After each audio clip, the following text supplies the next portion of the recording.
एक बलपत्र अशोक सुंदरी वाली जगह पर समर्पित करो। 9 दिन का एक नियम धारण करो और 12वें या 15वें दिन आप देखिए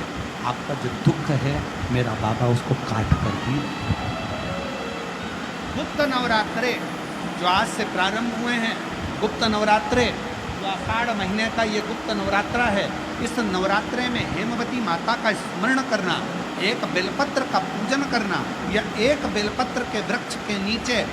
आप 9 दिन तक भी, अगर मंदिर तक भी नहीं जा सकते, मंदिर में आप बेलपत्र रखने नहीं जा सकते, तो आपके घर के आंगन में द्वारे पर बगीचे में, आपके घर के आंगन में द्वारे पर बगीचे में, आपके घर के पास अगर कोई बेलपत्र का पौधा है,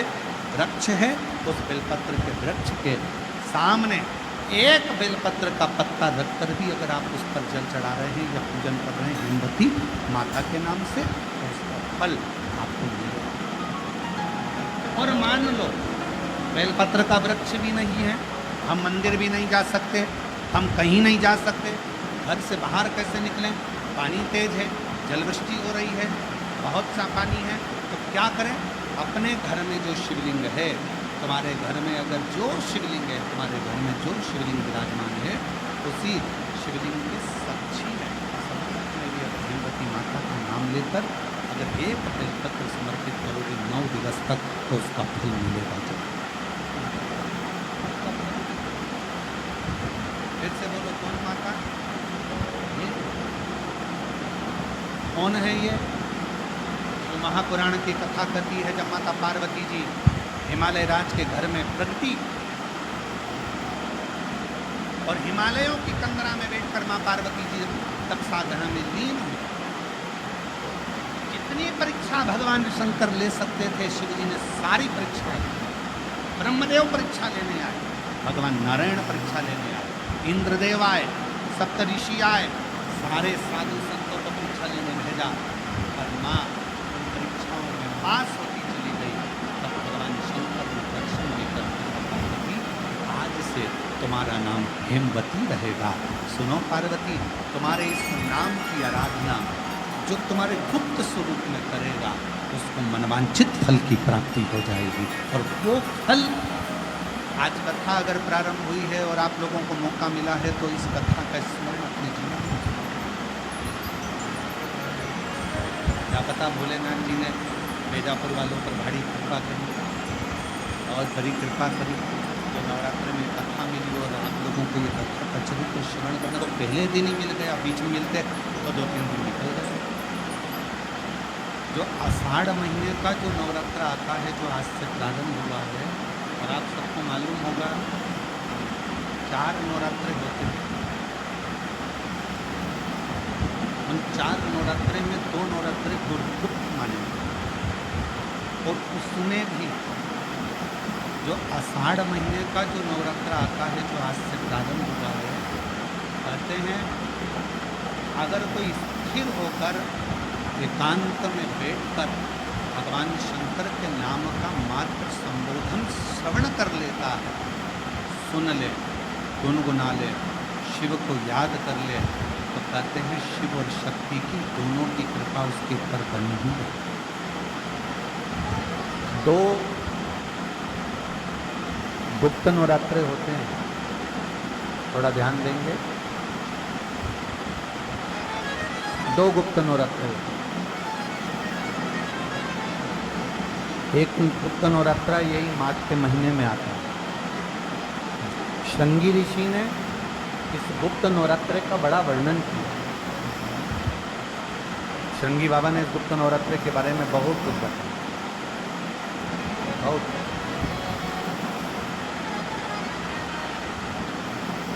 श्रृंगी बाबा गुप्त नवरात्रे के लिए कहते हैं कि अगर इस गुप्त नवरात्रे के अंतर्गत 9 लाल फूल,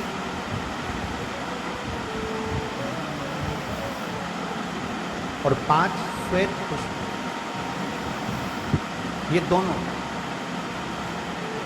लोग कहते हैं गुप्त नवरात्रे में हम देवी की आराधना करें, गुप्त नवरात्रे में हम भगवान की आराधना करें, पर शिव महापुराण की कथा कर रही है, भगवान शंकर का चरित्र कथा है। अगर आपने देवी भागवत का स्मरण किया हो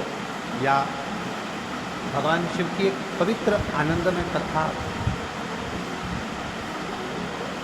स्कंद पुराण के काशी खंड में अगर सुनी हो या उसमें भी नहीं पढ़ पाए हो तो शंगी ऋषि के चरित्र में आता है। शंगी बाबा ने वर्णन किया है कि किसी भी स्थान पर, किसी भी स्थान पर यदि हमारे घर में 2 शिवलिंग है नहीं है तो किसी अपने घर के गमले में बगीचे में 2 पार्थिव लिंग का निर्माण करें, 2 पार्थिव, उसमें एक शिवजी का स्मरण करें और एक में माता पार्वती जी का स्मरण। देवादिदेव महादेव की 2 स्वरूप, 2 लिंग प्रकट कर कर एक पर 9 पुष्प लाल और एक पर श्वेत पुष्प 5 समर्पित करें, बाबा की आराधना करें, घी का दीप लगाएं, पूजन करें और बाद में उन शिवलिंग को और उन पुष्पों को विसर्जन करें। किसी भी नदी में, तालाब में, बावड़ी में, अगर वहाँ नहीं विसर्जन कर सकते हैं तो किसी वृक्ष के नीचे उनका विसर्जन करें। और ये नवरात्रे, ये जो गुप्त नवरात्रे हैं, इस माघ महीने में जो गुप्त नवरात्रे आती है इसी के अंतर्गत इसका पूजन है। एक बार हमने पहले वर्णन किया था, जिसके यहाँ संतान नहीं होती उसके लिए भी पहले माघ महीने में जो गुप्त नवरात्रे आते हैं उसका स्मरण कराया था। कैलाशी अविनाशी है, शिव तत्व का आप जिस भाव आप भगवान को बुझाते हो, भगवान उस भाव से अपने भक्तों के करीब पहुंच तब तो यमुना जी ने पार्थिव शिवलिंग का निर्माण किया। केवल चाहे गुप्त नवरात्रे हों चाहे सर्व नवरात्रे हों, केवल देवी की आराधना कर रहे हैं और सोचें कि हम माता जी की आराधना कर रहे हैं और माता जी हम पर प्रसन्न हो। शिव महापुराण की कथा कहती है कोई सी भी नवरात्रे में अगर आप शंकर भगवान की आराधना के साथ देवी की आराधना करेंगे तो शिव महापुराण की कथा कहती है महादेव शिव और शक्ति दोनों ही कृपा जरूर करते हैं। ये निश्चित है।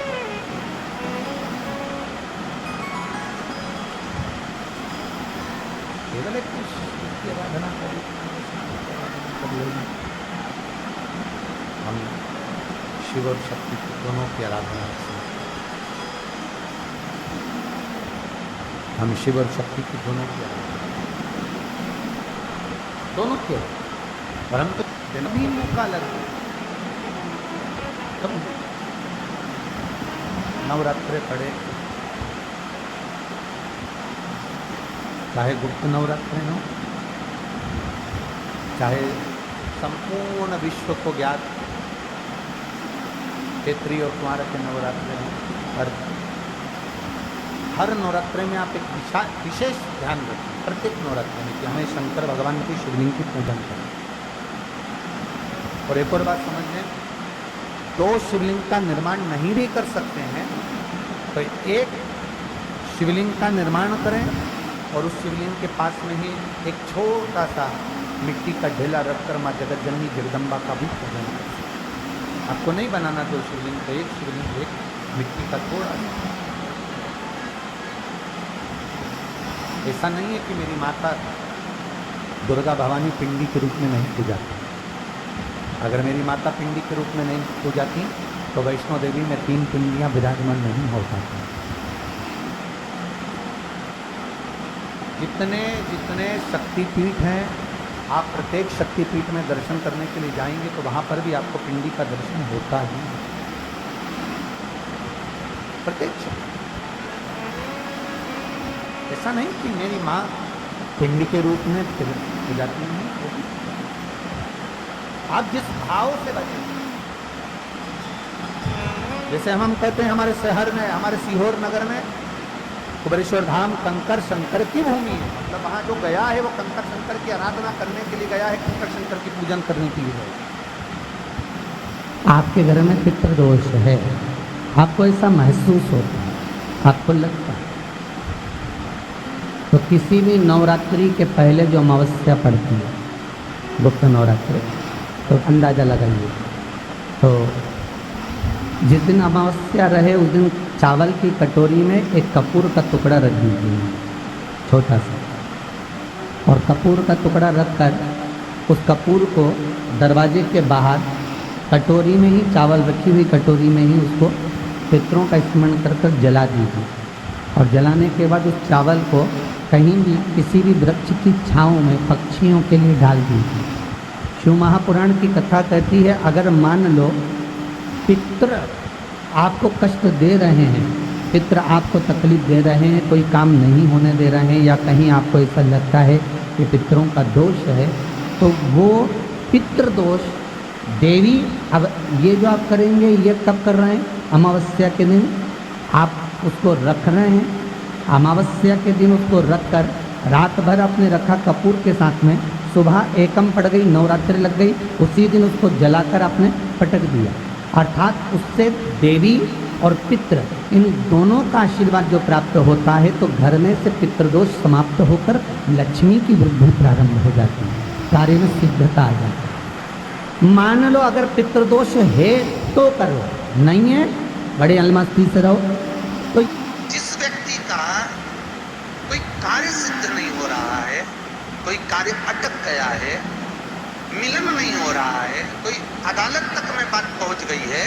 और मालूम पड़े संबंध टूटने वाला है, लग रहा है कि ये ससुराल वाले नहीं रख रहा है, या लग रहा है कि ये संबंध हमारा खराब होने वाला है, उस व्यक्ति को ये व्रत 9 दिन के धारण कर लेना चाहिए, जो माता जानकी जी ने बाल्मीकि बाबा से पूछ कर करा, जो माता सीता जी ने बाल्मीकि बाबा से पूछ कर करा था। तो बाल्मीकि बाबा ने कहा, जानकी अरे सीते सुनो, एक व्रत है, एक उपवास है, एक व्रत है, एक साधना है, अगर वो तुम कर लोगी 9 दिन तक, तो ये पक्का है कि तुम्हारे पति का दर्शन तुम्हें हो जाएगा, तुम्हारे पुत्रों को तुम्हारे पति का दर्शन, के पिता का दर्शन। ठीक है, क्या उपाय? कहा शिव मंदिर में जाइए, पहले दिन 9 फूल कमल के हो, जो मिल जाए, परंतु एक जैसे फूल होना चाहिए। ये नहीं कि आज तुमने गुलाब का चढ़ाया, कल कमल का चढ़ा दिया, परसों गेंदा का चढ़ा दिया, नरसों चमेली का चढ़ा दिया, फिर रात रानी का चढ़ा दिया, ऐसे फूल ना चढ़ाइए, एक जैसे फूल 9 दिवस तक। सीते, हे जानकी, हे पुत्री, शिव मंदिर में जाकर अपने पति का स्मरण कर कर, कार्य का स्मरण कर कर 9 फूल प्रथम दिन घी का दिया लगाकर आप भगवान शंकर को कामना कर कर समर्पित करती हो, दूसरे दिन वही फूल दुगने हो जाना चाहिए। तीसरे दिन फिर 9 जोड़ लो, फिर 9 जोड़ लो, फिर 9 जोड़ लो, जोड़ते जोड़ते 90 दिन 81 ऐसे पुष्प शंकर भगवान को समर्पित करना। 10वां दिन होगा, पुत्री शिव कृपा करेंगे और तुम्हें अपने पति का दर्शन जरूर कर सकती है। सीता जी बोली, कर तो लूंगी, पर दिक्कत है क्या, इतने में